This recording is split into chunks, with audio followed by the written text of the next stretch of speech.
நம்ம ராஜதந்திரங்கள் அனைத்தும் வீணாகி விட்டதே.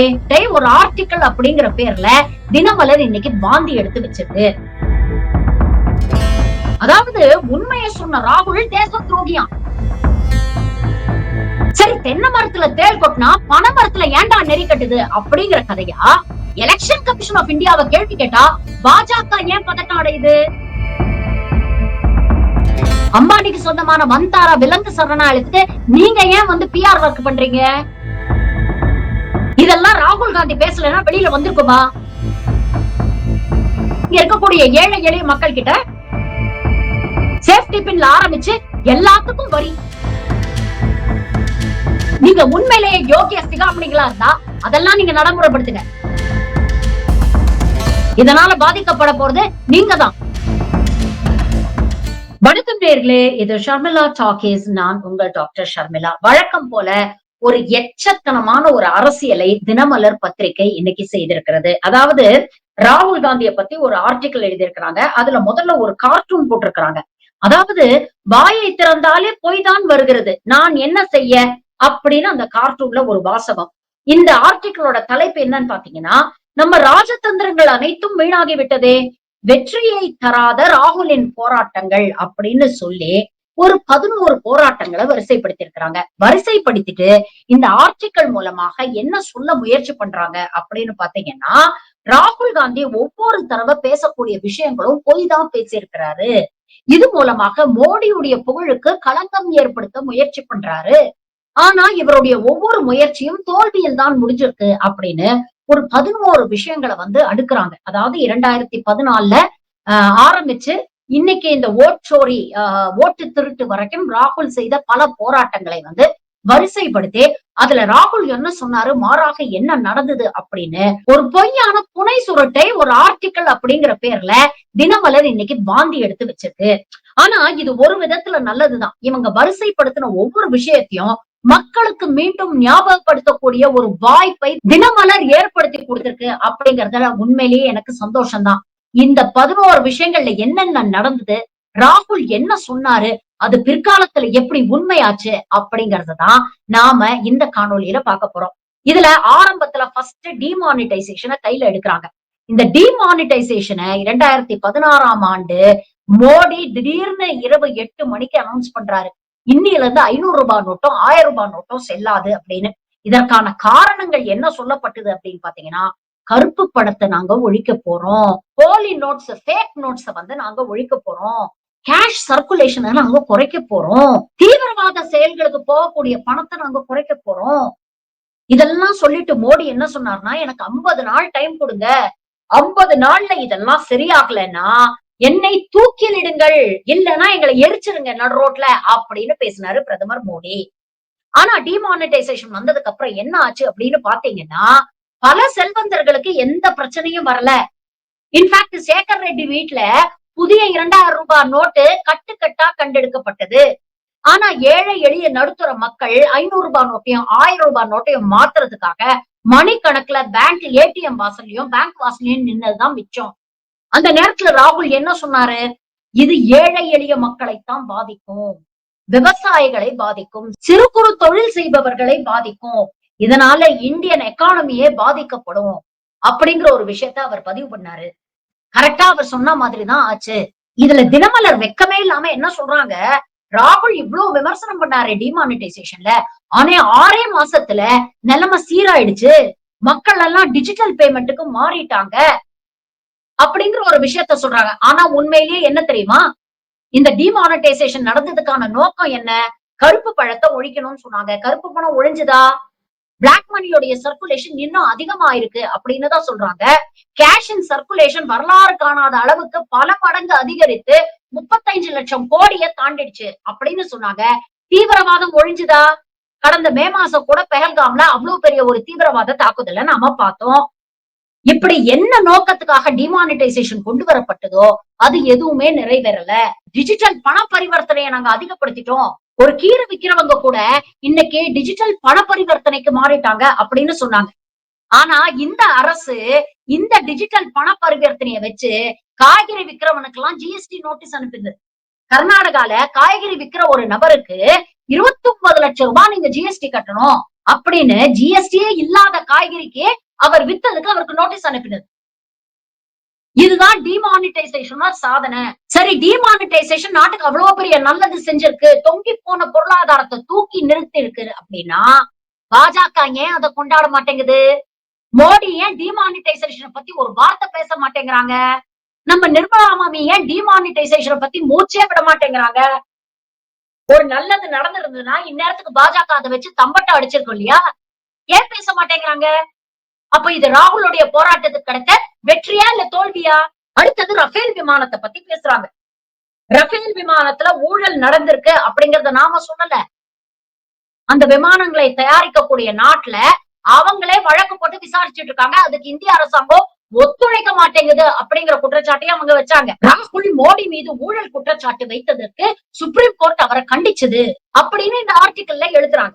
சுப்ரீம் கோர்ட் மோடியை நோக்கி சௌக்கிதார் சோர் ஹே அப்படின்னு ராகுல் சொன்ன ஒரு விஷயத்துக்கு மட்டும்தான் அவரை கண்டிச்சு மன்னிப்பு கேட்க சொன்னதே தவிர ரஃபேல்ல ஊழல் நடக்கல அப்படின்னு சுப்ரீம் கோர்ட் கிளீன் சிட் கொடுக்கவே இல்ல. இன்ஃபேக்ட் 14 நவம்பர் 2019 இத ரிவ்யூ பெட்டிஷன் ஃபைல் பண்ணும்போது சுப்ரீம் கோர்ட் அதை ரிஜெக்ட் பண்றாங்க. மோடி ஊழலற்றவள் அப்படின்லாம் சொல்லல, இதுல போதுமான ஆதாரங்கள் இல்ல அப்படின்னு சொல்லிதான் டிஸ்மிஸ் பண்ணிருக்காங்க. 2019ஆம் ஆண்டு இந்த ரஃபேல் குற்றச்சாட்டை வச்சதுனாலதான் ராகுல் அமேட்டியில தோத்துட்டாரு.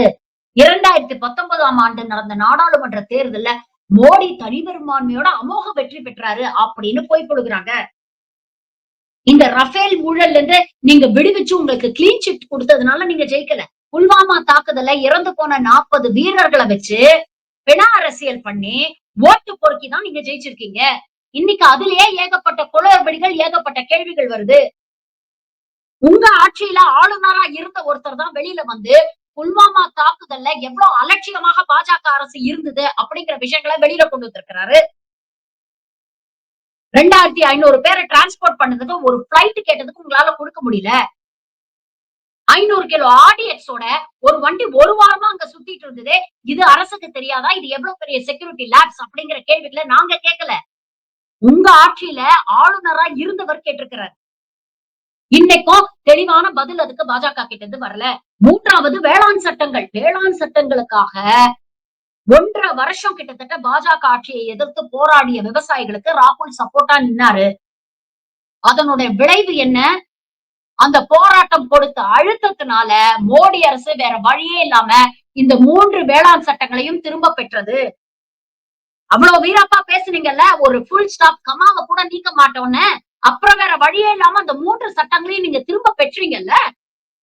ஆனா இந்த ஆர்டிக்கல்ல என்ன சொல்றாங்க? வேளாண் சட்டங்களை திரும்ப பெற்றதனால் மோடி யூபியில வெற்றி பெற்றார். 2022 யூபி அசம்பிளி தேர்தல்ல பாஜக வெற்றி பெற்றது. ஆனா முன்பு அடைந்த வெற்றிகளோட கம்பேர் பண்ணும்போது அதுல குறைவான சீட்ஸ்ல தான் பாஜக ஜெயிக்க முடிஞ்சது. சமாஜ்வாதி பார்ட்டி பல இடங்கள்ல வெற்றி பெற்றது அப்படிங்கறத மறந்துடக்கூடாது. அடுத்தது சைனா. சைனா கிட்டத்தட்ட 2000 சதுர கிலோமீட்டர் நிலங்களை இன்னைக்கு ஆக்கிரமித்திருக்கிறது. அங்க அவங்க கிராமங்களை கட்டி, பாலங்களை கட்டி, இன்னைக்கு அதுக்கு பேரும் வச்சு அத அவங்களுடைய மேப்லயும் சேர்த்துட்டாங்க. இதை ராகுல் காந்தி சுட்டி காட்டுகிறார். இத பத்தி பார்லிமெண்ட்ல கேள்வி எழுப்புறாரு. ஏன் மோடி சைனா அப்படிங்கிற வார்த்தையை உச்சரிக்கவே பயப்படுறாரு? இதுவரைக்கும் சைனா எந்த நிலப்பரப்பையும் ஆக்கிரமிக்கவில்லை அப்படின்னு பாஜக அரசாங்கம் சொன்னாலும் இன்னைக்கு மற்ற நாடுகள்ல இருந்து வரக்கூடிய சேட்டலைட் இமேஜஸ் அத பொய்ன்னு நிரூபிக்குது. வெளியுறவுத்துறை அமைச்சர் ஜெய்சங்கர் ஒரு இன்டர்வியூல என்ன சொன்னாரு? நம்மளை விட பெரிய எக்கானமி சைனா, அதை எதிர்த்து நாம எப்படி போராடுறது அப்படின்னு கேட்டாரு. உங்க கட்சியை சேர்ந்த சுப்பிரமணிய சுவாமியே ஆமா சைனா ஆக்கிரமிச்சிருக்கு, ஆனா இத பத்தி மோடி என்கிற தொடநடுங்கி பேச மாட்டாரு அப்படின்னு சொல்றாரு. இதை பற்றி ராகுல் கேள்வி எழுப்பதற்கு பதில் சொல்ல தைரியம் இல்லாத, திராணி இல்லாத மோடி அரசு சுப்ரீம் கோர்ட்டை தூண்டிவிட்டு சுப்ரீம் கோர்ட் மூலமா ராகுலுக்கு கண்டனங்களை தெரிவிக்கிறாங்க. இங்க சுப்ரீம் கோர்ட் ஒரு மாரல் ஸ்டாண்ட் எடுக்குது. அதாவது உண்மையை சொன்ன ராகுல் தேச துரோகியாம். நீங்க உண்மையிலேயே தேசப்பற்று மிக்கவராக இருந்தா இந்த நாட்டுக்கு எதிராக எதுவும் பேசக்கூடாது. இது யாருடைய குரல்? சுப்ரீம் கோர்ட்டோட குரலா இல்ல பின்னால உட்கார்ந்து பாஜக டப்பிங் வாய்ஸ் கொடுக்குதா அப்படிங்கிற கேள்வியை நாம கேட்கணும் இல்லையா? அடுத்தது அதானி அம்பானிய பத்தி பேசுறாங்க. அதாவது அதானிக்கும் அம்பானிக்கும் கான்ட்ராக்ட் எல்லாம் கொடுக்கறாங்க. இந்த 2 தொழிலதிபர்களை மோடி ஆதரிக்கிறார். இந்த 2 ஏக்காக தான் இங்க இருக்கக்கூடிய மோடியும் அமித்ஷாவும் வேலை செய்யறாங்க அப்படின்னு ஒரு போட்டோவை வச்சுக்கிட்டு பார்லிமெண்ட்ல நேரடியாக தைரியமாக ராகுல் குற்றம் சாட்டினார். அந்த குற்றச்சாட்டுல உண்மை இல்ல அப்படின்னா எதற்கு ராகுல் மீது நீங்க ஒழுங்கு நடவடிக்கை எடுக்கணும்? எதற்காக அவருடைய எம்பி பதவியை பறிக்கணும்? எதற்காக அவர் இருந்த வீட்டுல இருந்து அவரை வெளியே துரத்தணும்? எதற்காக இவ்வளவு அக்ரஸிவ் ரெஸ்பான்ஸ் பிஜேபி காட்டுச்சு? உண்மை இல்லைன்னா தொடச்சு போட்டு போக வேண்டியது தானே? என்ன சொல்றாங்க பதிலுக்கு?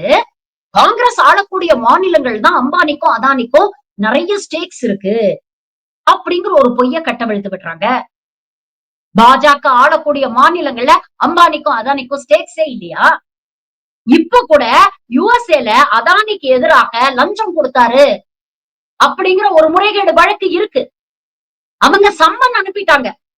ஆனா இன்னமும் இந்திய அரசாங்கம் அதானிக்கு அந்த சம்மனை சர்வ் பண்ண மறுக்குதுன்னு நேத்து செய்தி வந்திருக்கு. அப்ப யார காப்பாத்த முயற்சி பண்ணுது பிஜேபி அரசாங்கம்? அம்பானிக்கும் அதானிக்கும் உங்களுக்கும் எந்த சம்பந்தமும் இல்லைன்னா எதுக்காக அவங்களை காப்பாத்த முயற்சி பண்றீங்க? அம்பானிக்கு சொந்தமான வந்தாரா விலங்கு சரணாலயத்துக்கு நீங்க ஏன் பிஆர் ஒர்க் பண்றீங்க? அதானி மேல குற்றச்சாட்டு இருக்குன்னா சம்மனை கொடுத்துட்டு போக வேண்டியது தானே? ஏன் அதானியை பாதுகாக்க முயற்சி பண்றீங்க? அடுத்தது தேர்தல் பத்திரங்கள். தேர்தல் பத்திரங்கள்ல எந்த அளவுக்கு முறைகேடு நடந்திருக்கு அப்படிங்கறத தொடர்ந்து ராகுல் மேடை மேடையாக பேசினதுனால்தான் சுப்ரீம் கோர்ட் சுவமோட்டோவா அந்த கேஸ கையில எடுத்தது. எல்லா தரவுகளையும் கொண்டு வாங்க அப்படின்னு அரசாங்கத்துக்கிட்ட கேட்டோன்னே அரசாங்கம் அவ்வளவு லேஸ்ல கொடுத்துச்சா? உங்க மேல எந்த குற்றமும் இல்ல, தேர்தல் பத்திரங்கள் ரொம்ப டிரான்ஸ்பரண்டா இருக்குன்னா எல்லா தரவுகளையும் நேரடியா கொடுக்க வேண்டியது தானே? எதற்காக இழுத்து அடிச்சீங்க? எதற்காக மூடி மறைச்சீங்க? அதுக்கப்புறம் சுப்ரீம் கோர்ட் கடுமையான விமர்சனங்களை வச்சு இதை சப்மிட் பண்றீங்களா இல்லையா அப்படிங்கிற அழுத்தம் கொடுத்ததுக்கு அப்புறம் தானே வேண்டா வெறுப்பா அந்த தகவல்களை கொடுத்தீங்க. அந்த தகவல் வெளியில வந்ததுனாலதான் இங்க இருக்கக்கூடிய பல கார்பரேட் கம்பெனிகள் மூலமா அவங்களை ஈடிய வச்சு மிரட்டி அவங்களுக்கு கான்ட்ராக்ட் கொடுத்து பதிலுக்கு நீங்க கலெக்ஷன் பண்ணிருக்கீங்க அப்படிங்கிற உண்மை வெளியில வந்தது. தேர்தல் பத்திரங்களுடைய லார்ஜஸ்ட் பெனிஃபிஷரியா பாஜக தானே இருந்தது. அந்த காசை வச்சுதானே 2019 உலகத்திலே காஸ்ட்லியஸ்ட் எலெக்ஷன் நீங்க நடத்தி ஜெயிச்சீங்க. இதெல்லாம் ராகுல் காந்தி பேசலன்னா வெளியில வந்திருக்குமா? அடுத்தது ஜிஎஸ்டி. ஜிஎஸ்டியை பத்தி கடுமையாக விமர்சனம் பண்ணார் ராகுல் காந்தி. இது சிறு குறு தொழில்களை பாதிக்கும், மேனுபேக்சரிங் செக்டாரை பாதிக்கும், ஏழை எளிய மக்களை பாதிக்கும் அப்படின்னு தொடர்ந்து அவர் பேசிக்கிட்டு இருக்கிறார். இன்னைக்கு அதுதானே உண்மையா இருக்கு. இந்த ஆர்டிக்கல் என்ன சொல்றாங்க பாருங்க, ஜிஎஸ்டி எவ்வளவு பெரிய மாஸ்டர் ஸ்ட்ரோக். இன்னைக்கு ரெக்கார்ட் கலெக்ஷன்ஸ் 2 லட்சம் கோடியை தாண்டி வருஷம் நாம கலெக்ஷன் பண்ணிக்கிட்டு இருக்கோம் அப்படின்னு நிம்மி மாமிக்கு இவங்க பாராட்டு பத்திரம் வாசிக்கிறாங்க. 2 லட்சம் கோடி யார் கட்டுறாங்க? இங்க இருக்கக்கூடிய ஏழை எளிய நடுத்தர மக்கள். கடையில போய் ஒரு டூத் பிரஷ் வாங்கினீங்கன்னா அதுக்கு ஜிஎஸ்டி போடுறான். தெருக்கோடியில இருக்கணும்னா அதே ஜிஎஸ்டி தான் கட்டுறான். மாட மாளிகையில இருக்கணும் அதே ஜிஎஸ்டி தான் கட்டுறான். இவனுக்கு வருமானம் எவ்வளவு, அவனுக்கு வருமானம் எவ்வளவு? கார்பரேட்டுக்கு எவ்வளவு வரிச்சலுகை கொடுத்திருக்கீங்க? 30% 22% குறைச்சிருக்கீங்க. பத்தாததுக்கு நாம கட்டுற வழிபடத்துல இருந்து பல லட்சங்கள் கோடிகளை தூக்கி அவங்களுக்கு கடனா கொடுக்குறீங்க. கடன் வாங்கினவன் அதை நல்லா முழுங்கி ஏப்பம் விட்டுட்டு நாமத்தை சாத்திட்டு போறான். அதை திருப்பி வசூல் பண்ண உங்களுக்கு வக்கில்ல. அவன் வெளிநாட்டுக்கு ஓடி போறான், அதை வேடிக்கை பாக்குறீங்க. ஆனா இங்க இருக்கக்கூடிய ஏழை எளிய மக்கள் கிட்ட சேஃப்டி பின்ல ஆரம்பிச்சு எல்லாத்துக்கும் வரி. இன்னைக்கு பெட்ரோல் டீசல்ல எத்தனால் கலக்க ஆரம்பிச்சுட்டாங்க. 10% இருந்த எத்தனால் கலப்படம் இன்னைக்கு 20% அதிகரிச்சிருக்கு. இத பண்ணும்போது சொல்லப்பட்ட காரணம் என்ன தெரியுமா? இத பண்ணா பெட்ரோல் டீசல் விலை வெகுவாக குறையும் அப்படின்னாங்க. குறைஞ்சிருக்கா? இன்னைக்கு கலப்படம் செய்யப்பட்ட பெட்ரோலை அதே விலைக்கு உங்களுக்கு வித்துக்கிட்டு இருக்காங்க. இதனால பாதிக்கப்பட போறது நீங்க தான். ஏன்னா எத்தனால் கலந்த அந்த பெட்ரோல் நாளடைவுல இன்ஜினை பாதிக்கும் அப்படின்னு இன்னைக்கு வெளியில நிறைய பேர் சொல்லிட்டு இருக்காங்க. நாளைக்கு இன்சூரன்ஸ் கம்பெனில கிளைமுக்கு போனாலும் அவன் கொடுக்க மாட்டான். இத பத்தி தனியா நான் ஒரு எபிசோட் பண்ணணும்னு முடிவு பண்ணிருக்கேன். அத விரைவில் எல்லா தரவுகளோடையும் சேர்த்து நான் பண்றேன். இப்படி ஏழை மக்களோட ரத்தத்தையும் வேர்வையும் உழைப்பையும் வரி அப்படிங்கிற பேர்ல ஜிஎஸ்டிங்கிற பேர்ல உறிஞ்சு சாப்பிட்டு ஏப்பம் விட்டுட்டு இன்னைக்கு ராகுல குத்தம் சொல்றதுக்கு உங்களுக்கு எல்லாம் நாக்கு கூசல? அடுத்தது சிஏஏ என்ஆர்சி. கொஞ்சமாவது மனசாட்சி இருந்தா தினமலர் இந்த விஷயத்தை தொட்டிருக்காரு. அவங்க என்ன சொல்றாங்க, பாகிஸ்தான்லயும் ஆப்கானிஸ்தான்லயும் பங்களாதேஷ்ல இருந்தும் இங்கே வரக்கூடிய சிறுபான்மையினர் சிறுபான்மையினரான அகதிகள், அதுல இஸ்லாமியர்களை தவிர எல்லாம் உண்டு, அவங்களுக்கு எல்லாம் நாங்க குடியுரிமை கொடுப்போம். ஆனா அங்கே ஒடுக்கப்படக்கூடிய இஸ்லாமியர்கள் இந்த அகதிகளா வந்தா அவங்களுக்கு குடியுரிமை கொடுக்க மாட்டோம். இதை எதிர்த்துதானே இங்க இருக்கக்கூடிய சிறுபான்மை சமூகமும் இங்க இருக்கக்கூடிய எதிர்கட்சிகளும் போராட்டம் பண்ணாங்க. சிஏஏவை நீங்க என்ஆர்சியோட இணைக்கிறீங்க, அது இங்கே இருக்கக்கூடிய இஸ்லாமியர்களுக்கு சிறுபான்மையினருக்கு ஆபத்தை ஏற்படுத்தும் அப்படின்னு தானே போராட்டம் பண்ணாங்க. அந்த போராட்டம் பண்ணதுனால இன்னைக்கு 5 வருஷத்தை தாண்டி உமர் காலித் ஜெயில உட்கார்ந்து இருக்கிறாரு. அவருடைய வழக்கையும் நடத்த மாட்டேங்கிறீங்க, அவருக்கு பெயிலும் கொடுக்க மாட்டேங்கிறீங்க. ஆதாரங்கள் இருந்ததுன்னா வழக்கு நடத்தி அது முடிவு கொண்டு வர வேண்டியதுதானே. உமர் காலித் மாதிரி எத்தனை பேர் ஜெயில உட்கார்ந்து இருக்கிறாங்க. இந்த சிஏஏ என்ஆர்சி ரொம்ப சிறப்பாக நடக்குது அப்படின்னு எழுதியிருக்கிறான் தினமலர் பத்திரிகை. அசாம்ல நடக்குது. எத்தனை பேர் இவங்க குடியுரிமைக்காக ரோட்ல அலைய விட்டுருக்காங்க தெரியுமா? காலங்காலமாக இங்க வாழ்ந்த மக்கள் கிட்ட இன்னைக்கு நீ ப்ரூஃப் கொடுன்னு கேட்கறான். உங்க தாத்தாவோட பர்த் சர்டிபிகேட் கொண்டு வா, உன் பாட்டனோட பர்த் சர்டிபிகேட் கொண்டு வா அப்படின்னு கேட்டு அலக்கழிக்கிறோம். அதற்கான காரணம் அவங்க சிறுபான்மையினர். கேட்டா சிஏஏ என்ஆர்சினால எந்த ஆபத்தும் இல்ல அப்படின்னு பேச வேண்டியது. அடுத்தது சாதிவாரி கணக்கெடுப்பு. தொடர்ந்து ராகுல் காந்தி பேசினாரு, சாதிவாரி கணக்கெடுப்பு எடுக்கணும், இங்க இருக்கக்கூடிய சமூகங்களுக்கு ப்ரொபோர்ஷனேட் ரெப்ரசன்டேஷன் வேணும். அது சொன்னது மட்டும் இல்ல, கர்நாடகாலையும் தெலுங்கானாலையும் சாதிவாரி கணக்கெடுப்பு சர்வே இவங்க நடத்தினாங்க. பீகார்ல நிதிஷ்குமார் இதே சர்வே நடத்தி மோடி அரசாங்கத்தை மிரட்டினாரு. அதுக்கப்புறம் தான் கூட்டணி தாவினாரு பேரம் பேசி. நாடு புறா சாதிவாரி கணக்கெடுப்பு தேவை அப்படின்னு ராகுலோட குரல் எதிரொலிக்க ஆரம்பிச்சதுதான் மோடி அரசாங்கத்துக்கு பயம் வந்தது. வெக்கமே இல்லாம தினமலர் சொல்றான், சாதிவாரி கணக்கெடுப்பு எடுக்கப்படும் அப்படின்னு சொல்லி மோடி ராகுலோட வாயை அடைச்சிட்டாங்க. எடுக்கப்படும்னு சொன்னீங்க, எப்ப எடுப்பீங்க? அதற்கான தேதியை அறிவிச்சிருக்கா பாஜக? இல்ல பட்ஜெட்ல அதுக்கான நிதியை நீங்க ஒதுக்கி இருக்கீங்களா? அத பத்தி ஏதாவது தெளிவா டிரான்ஸ்பரண்டா ஏதாவது ஒரு செய்தி கொடுத்திருக்கீங்களா? பெண்களுக்கு 33% இடஒதுக்கீட்லயும் இதே மாதிரி தானே ஏமாத்தீங்க. வரும் ஆனா வராது அப்படிங்கிற ரேஞ்சில ஒரு அறிவிப்பு. இப்ப சாதிவாரி கணக்கெடுப்புலயும் அதே தானே நீங்க பண்ணிட்டு இருக்கீங்க. ராகுல் காந்தி நாடு புறா பேசுனது எதிரொலிச்சதுனால தானே உங்களால வேற வழியே இல்லாம இன்னைக்கு சாதிவாரி கணக்கெடுப்பை நடத்தணும் அப்படின்னு ஒத்துக்கிட்டீங்க.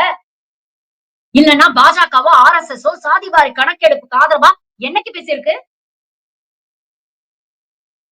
இருக்கக்கூடிய 27% ஓபிசிக்கான இடஒதுக்கீடையே உங்ககிட்ட சட்ட போராட்டம் பண்ணி நாங்க வாங்க வேண்டி இருந்தது. இன்னமும் பல சென்ட்ரல் இன்ஸ்டிடியூஷன்ஸ்ல இடஒதுக்கீடை முறைப்படி நடைமுறைப்படுத்த மாட்டேங்கிறீங்க அப்படிங்கிற குற்றச்சாட்டு இருக்கு. நீங்க உண்மையிலேயே யோகிய சிகாமணிகளா இருந்தா அதெல்லாம் நீங்க நடைமுறைப்படுத்துங்க. அதை விட்டுட்டு கேள்வி கேட்கல குறை சொல்லாதீங்க. அடுத்தது ஆபரேஷன் சிந்தூர். இதுக்காக பார்லிமெண்ட்ல ஒரு டிஸ்கஷன் வேணும் அப்படிங்கிறதுக்காக எதிர்கட்சியை சேர்ந்தவர்கள் எவ்வளவு போராட்டம் பண்ணாங்க. நம்ம நாட்டுக்கு எதிராக ஒரு தீவிரவாத தாக்குதல் நடந்திருக்கு, அது எதனால நடந்தது, அதற்கு யார் பொறுப்பேற்கணும், யாரு காரணம், ஆபரேஷன் சிந்தூர்ல என்ன நடந்தது, நம்ம தரப்புல என்னென்ன இழந்திருக்கோம், இதெல்லாம் நாட்டு மக்களுக்கு சொல்ல வேண்டிய கடமை இந்த அரசாங்கத்துக்கு இல்லையா? அத கேள்வி கேட்டா பாகிஸ்தான் ஆதரவாளர், ஆன்டி நேஷனல், தீவிரவாதி இப்படி பட்டம் கட்டுவீங்க. இந்த கேள்விகள் எல்லாம் இன்னைக்கு கேட்கறதுனால தானே வேற வழியே இல்லாம பார்லிமெண்ட்ல மோடி பதில் சொல்ல வேண்டிய ஒரு கட்டத்துல கொண்டு வந்து நிப்பாட்டினாரு. அந்த கிரெடிட் ராகுல் காந்திக்கு தானே போகும். அவர் கேட்ட கேள்விகளுக்கெல்லாம் பார்லிமெண்ட்ல நீங்க தெளிவா பதில் சொல்லிட்டீங்களா? முதல்ல காஷ்மீர் அமைதி பூங்காவா மாத்திட்டோம் அப்படின்னு பேசுன நீங்க பட்ட பகல்ல அங்க ஒரு தீவிரவாத தாக்குதல் நடந்து 26 பேர் இறந்து போயிருக்காங்க. சுட்டு தள்ளிட்டு அவன் தப்பிச்சு போன அப்புறம் 6 அமரம் 1.5 மணி நேரம் கழிஞ்சு வருது பாதுகாப்பு. அப்ப யாருடைய பொறுப்பு? காஷ்மீரோட லா அண்ட் ஆர்டர் ஹோம் மினிஸ்ட்ரிக்கு கீழே வருது. என்னைக்காவது அமித்ஷா அதுக்கு பொறுப்பேற்றுட்டு இருக்காரா? குறைஞ்சபட்ச மனசாட்சி இருந்ததுன்னா அதுக்கு மாரல் ரெஸ்பான்சிபிலிட்டி எடுத்துட்டு உங்க பதவி நீங்க ராஜினாமா பண்ணிருக்க வேண்டாமா? ஆபரேஷன் சிந்தூர் பீக்ல போகும்போது திடீர்னு எதுக்கு சீஸ்ஃபயர் அனௌன்ஸ் பண்ணீங்க? இதுல ட்ரம்ப் கிட்டத்தட்ட 35 தடவை ஒவ்வொரு மேடை கிடைக்கிற மேடையில எல்லாம் சொல்லிட்டாரு, நான் தான் போரை நிறுத்துறேன், நான் தான் போரை நிறுத்துறேன். இன்னைக்கு வரைக்கும் தெளிவாக அதற்கு மோடி பதில் கொடுத்திருக்காரா? இல்ல ட்ரம்ப் சொல்றது பொய் அப்படின்னு வெளியில வந்து தைரியமா சொல்லியிருக்காரா? என்ன பயம்? ஏன் ட்ரம்ப் முன்னால கைய கட்டி வாய புத்தி நிக்கிறீங்க? உண்மையை சொல்றதுக்கு ஏன் உங்களுக்கு தைரியம் இல்ல? ஆபரேஷன் சிந்தூர் ஒரு பெரிய சக்சஸ். நாங்க வீடு வீடா போய் இருக்கக்கூடிய பெண்களுக்கு எல்லாம் சிந்தூர் கொடுக்க போறோம் அப்படின்னு கேவலமான ஒரு பொலிட்டிக்கல் டிராமாவை போட்டீங்களே. பெஹல்காம் தீவிரவாத தாக்குதல்ல இறந்து போன அந்த 26 பேரை சுட்டு கொண்ட அந்த 4 தீவிரவாதிகளோட நிலைமை என்னங்கறதுல ஏதாவது ஒரு கிளாரிட்டி இது வரைக்கும் கொடுத்திருக்கீங்களா? பார்லிமெண்ட்ல டிஸ்கஷன் வருது அப்படின்னோன்னா அவசர அவசரமா அதுக்கு முந்தின நாள் ஆபரேஷன் மகாதேவான்னு ஒண்ணு அரங்கேற்றுறீங்க. அத பத்தியாவது தெளிவான தரவுகளை நீங்க கொடுத்திருக்கீங்களா? பாகிஸ்தானை சேர்ந்த முனீர் கேவலப்படுத்துறாரு குளோபல் ஸ்டேஜ்ல. ஏகப்பட்ட நஷ்டம், ஏகப்பட்ட விமானங்களை நாங்க சேதப்படுத்திருக்கோம் அப்படின்னு சொல்றாரு. தேசிய ஊடகங்கள் அதை பத்தி எழுதுது. இன்னைக்கு வரைக்கும் அதை பத்தி ஒரு கிளாரிட்டி கொடுக்க துப்பில்ல உங்களுக்கு எல்லாம். ஆனா இதெல்லாம் கேள்வி கேட்டா ராகுல் தேச துரோகியா? கடைசியாக ஓட்டு திருட்டு. நீங்க இதனால் வரைக்கும் இவிஎம் தான் ஹேக் பண்ணிட்டு இருந்தீங்க அப்படின்னு நினைச்சுக்கிட்டு இருந்தாங்க. ஆனா அதெல்லாம் பழைய ஃபேஷன்பா. எலெக்ஷன் கமிஷன் ஆஃப் இந்தியாவே நாங்க ஹேக் பண்ணி எங்க கையில எடுத்துட்டோம். எங்களுக்கான தலையாட்டி பொம்மையா எலெக்ஷன் கமிஷன் ஆஃப் இந்தியா செயல்படுது அப்படிங்கறத இன்னைக்கு ஆதாரங்களோட வெட்ட வெளிச்சத்துல நிரூபிச்சிருக்கிறார். அவர் சொன்ன பல குற்றச்சாட்டுகள் உண்மைன்னு இன்னைக்கு இந்தியா டுடேல ஆரம்பிச்சு ஆல்ட் நியூஸ் வரைக்கும் எல்லாரும் ஃபேக்ட் செக் பண்ணி பொதுவெளியில இன்னைக்கு விமர்சனம் பண்ணிட்டு இருக்காங்க. இதற்கு ஒரு பொறுப்பான பதில் எலெக்ஷன் கமிஷன் இருந்து வரணுமா இல்லையா?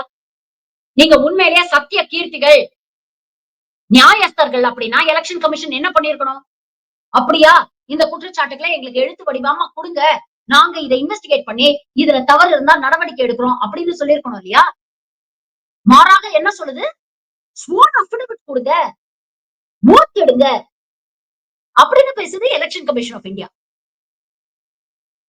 சரி, தென்னை மரத்துல தேள் கொட்டினா பனை மரத்துல ஏன்டா நெறி கட்டுது அப்படிங்கிற கதையா? எலெக்ஷன் கமிஷன் ஆஃப் இந்தியாவை கேள்வி கேட்டா பாஜக ஏன் பதட்டம் அடையுது? உடனே ஏன் ராகுல் மேல விழுந்து பிராண்டுறீங்க? இன்னைக்கு ராகுல் எழுப்பிய பல குற்றச்சாட்டுகள் உண்மை அப்படின்னு நிரூபணம் ஆயிருக்கு. பீகார்ல ஸ்பெஷல் இன்டென்சிவ் ரிவிஷன் அப்படிங்கிற பேர்ல கிட்டத்தட்ட 65 லட்சம் பேர் வாக்காளர்களை இன்னைக்கு பட்டியலை விட்டு தூக்கிருக்கீங்க. அத பத்தின விவரங்கள் கொடுங்கடா, பேர்களை கொடுங்கடா அப்படின்னு கேட்டா எலெக்ஷன் கமிஷன் கொடுக்க மறுக்குது. மகாராஷ்டிரால தேர்தல்ல முறைகேடு நடந்திருக்கு, கடைசி 1 மணி நேரத்துல எப்படி இத்தனை பேர் வந்து வாக்குகள் போட்டாங்க, சிசிடிவி ஃபுட்டேஜ கொடுங்க, மெஷின் ரீடபிள் ஃபார்மேட்ல ஓட்டர் லிஸ்ட கொடுங்க அப்படின்னு கேட்டா எலெக்ஷன் கமிஷனுக்கு என்ன தயக்கம்? உங்க மடியில கனம் இல்லைன்னா அந்த எவிடன்ஸ கொடுத்துட்டு போக வேண்டியது தானே? ஏன் அவசர அவசரமா சிசிடிவி ஃபுட்டேஜ் எல்லாம் அழிக்க துடிக்கிறீங்க? இந்த கேள்விகள் எல்லாம் கேட்டா ராகுல் பொய் சொல்றாரு, ராகுல் ஒரு கோமாளி, ராகுல் ஒரு பப்பு, அவர் போட்ட திட்டங்கள் எல்லாம் தவிடுபொடி ஆக்கிட்டாரு மோடி. யாரை ஏமாத்த முயற்சி பண்ண? இன்னைக்கு எதிர்கட்சி தலைவராக மக்களுடைய குரலாக இன்னைக்கு ராகுல் பிரதிபலிச்சுட்டு இருக்காரு. எந்த சமரசமும் இல்லாம, எந்த சுயநலமும் இல்லாம இன்னைக்கு மக்களுக்காக மக்களுடைய பிரச்சனைகளை தொடர்ந்து அவர் பேசிட்டு இருக்காரு.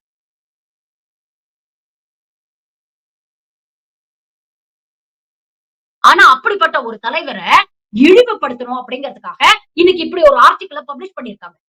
ஏன் பயம்? ஏன்னா கேட்கக்கூடிய கேள்விகளுக்கு இவங்க கிட்ட பதில் இல்ல. பதில் இல்லைன்னா பாஜக என்ன பண்ணும்?